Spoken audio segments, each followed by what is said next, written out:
Today I am going to teach you steps of game problems from the game theory chapter. If you understand steps of the game theory problem, then it is very easy to solve all game theory problems.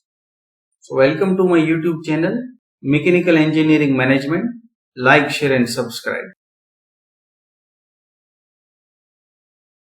So first step, write the P of matrix. So first of all, you should write the P of matrix from the description. If P of matrix is directly given to you, then there will be no any question. But if P of matrix is directly not given to you, so at that time you have to prepare from the description. So this is your first step. After getting P of matrix, next step, apply maximum and minimax principle. So temporarily you should remember this step.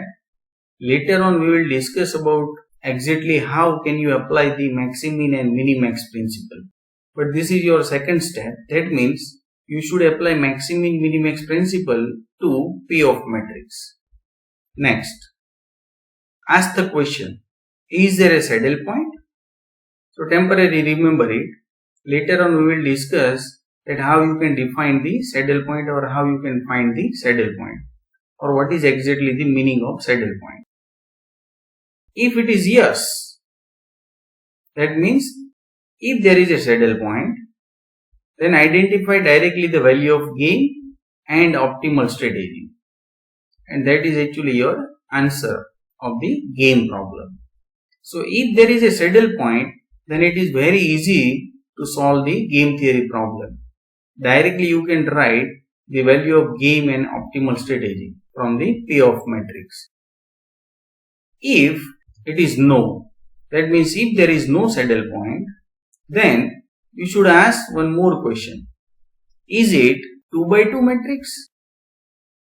If it is yes, then solve the problem by either arithmetic method or by algebraic method to find the value of gain as well as optimal strategy.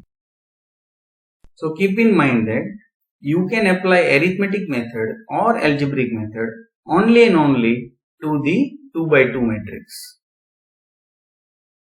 If the matrix is not 2 by 2, so we can say no, then use dominance rule to reduce size of matrix to either 2 by 2 or 2 by n or m by 2.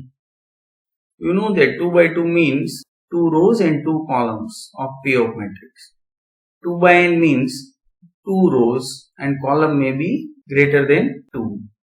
M by 2 means number of rows can be greater than 2 but your column are 2. So very simple, by applying dominance rule, you can reduce the size up to 2 by 2. If it is not possible, then you can reduce the size 2 by n or m by 2. Next, once again ask the question, is it 2 by 2 matrix? If yes, then you can apply arithmetic method or algebraic method to find the solution of gain as well as optimal strategies. If no, then once again ask the question, is it 2 by n or m by 2 matrix?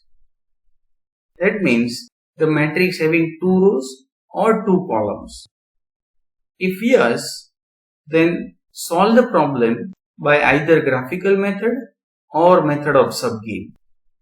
So here very important point, if the matrix is 2 by 2, then you can apply arithmetic method or algebraic method to find the solution of gain.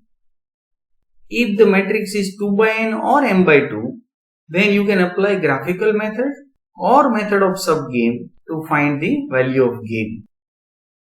If it is no, then you have to formulate the problem and solve the same problem by linear programming problem, means LPP technique. So it is very important steps, you should remember it, and you have to follow the same step for each and every problems of the game theory. Look at very important point over here. There are different 4 methods for the game theory: arithmetic method, algebraic method, graphical method, and method of subgame. And we are going to see these all different methods in the next videos separately one by one. So thanks my dear friends. Press the like button to appreciate this video.